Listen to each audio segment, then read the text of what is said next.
سورۃ النساء کی آیت نمبر 92 سورہ نساء کا 13واں رکوع اور 5ویں پارے کا 10واں رکوع۔ اللہ رب العالمین نے ارشاد فرمایا وَمَا كَانَ لِمُؤْمِنٍ أَن يَقْتُلَ مُؤْمِنًا، اور مسلمانوں کو نہیں پہنچتا کہ مسلمان کا خون کرے، إِلَّا خَطَأً، مگر ہاتھ بہک کر، یعنی کوئی مسلمان کسی مسلمان کا قتل نہیں کر سکتا، ایسا کام مسلمان کر ہی نہیں سکتا۔ ہاں، ہاتھ بہک جائے اور غلطی میں کسی کا قتل ہو جائے، یہ اور بات ہے۔ یعنی مومن کافر کی مثل مباح الدم نہیں ہے، یعنی کافر تو مباح الدم ہے، اس کا خون کرنا بہت ساری صورتوں میں مسلمانوں کے لیے جائز ہے، جیسے کافر حربی ہو، میدان جنگ میں مقابلے پہ آ جائے۔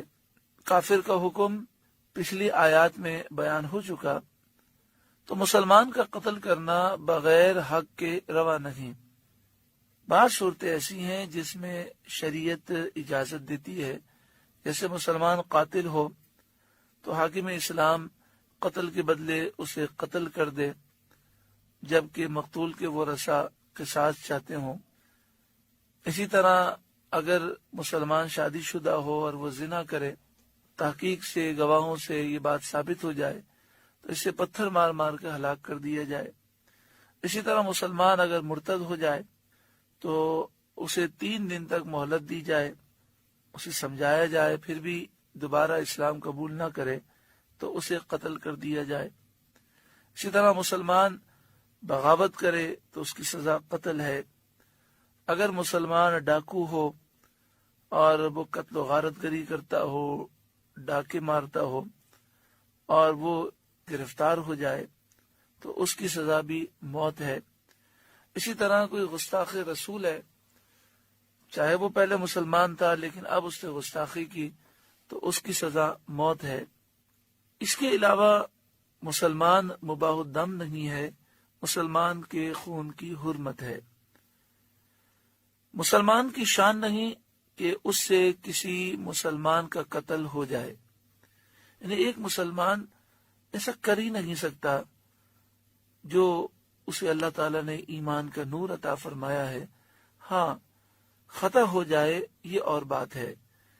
خطا کی مثال یہ ہے کہ شکار کو مارتا تھا یا کافر حربی کو مار رہا تھا اور ہاتھ بہک گیا اور زد پڑ گئی مسلمان پر، یا تیر یا گولی مسلمان کو لگ گئی، یا یہ کہ کسی شخص کو کافر حربی سمجھ کر مارا اور وہ تھا مسلمان۔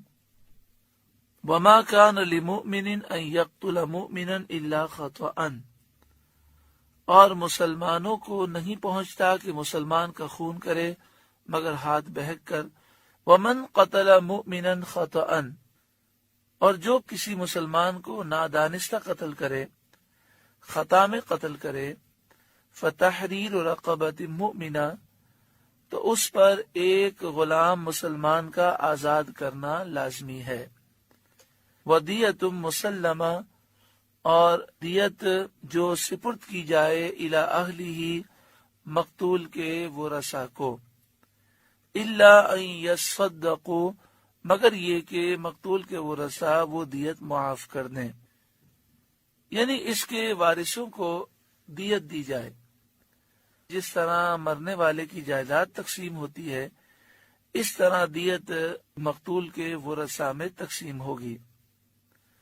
دیت مقتول کی جائیداد کا حکم رکھتی ہے، تو جس طرح کسی کا انتقال ہو جائے اور اس پہ قرضہ ہو تو جائیداد سے قرضہ اتارا جاتا ہے، اس سے وصیت کی ہو تو جائز وصیت جائیداد میں جاری ہوتی ہے۔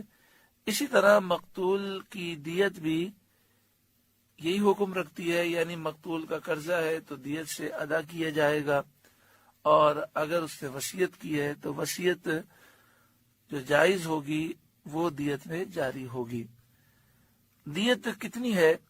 اگر سونے کے سکوں کی بات کریں، جسے دینار کہتے ہیں، جسے اشرفی کہتے ہیں، تو 1000 دینار سونے کے سکے، یہ تقریباً 4 کلو سے زائد سونا ہے۔ اگر چاندی کی بات کریں، چاندی میں دیت دینی ہو تو 10,000 درہم چاندی کے سکے، ان کا وزن تقریباً 30 کلو چاندی سے اوپر ہے۔ اور اگر اونٹ میں دیت دینی ہو تو اس کے لیے دیت ہے 100 اونٹ۔ اب مرضی ہے 100 اونٹ دے دیں یا 10,000 درہم چاندی دے دیں جس کا وزن 30 کلو چاندی سے زائد ہے، یا پھر 1000 دینار سونے کے سکے دے دیں جس کا وزن 4 کلو سونے سے زائد ہے، یا پھر ان تینوں میں سے جس کی چاہے قیمت دے دیں۔ یہ تینوں دینا ضروری نہیں، یہ تینوں میں سے کوئی ایک چیز دے دیں یا اس کی قیمت دے دیں۔ اگر مقتول کے ورثاء معاف کرنا چاہیں تو وہ دیت بھی معاف کر سکتے ہیں۔ فَإِن كَانَ مِن قَوْمٍ عَدُوٍّ لَكُمْ، پھر اگر وہ شخص جو خطاً قتل کیا گیا مقتول اس قوم سے ہو جو تمہاری دشمن ہے، یعنی اس کے رشتہ دار کافر ہوں، وَهُوَ مُؤْمِن، اور وہ مقتول خود مسلمان ہو، فَتَحْرِيرُ رَقَبَةٍ مُؤْمِنَةٍ، تو صرف ایک مسلمان غلام کا آزاد کرنا لازمی ہے۔ تو ایک غلام مسلمان آزاد کیا جائے اور دیت اب نہیں دی جائے گی، کیونکہ مقتول کے ورثاء کافر ہیں، لہذا کافر کو دیت نہیں دی جائے گی۔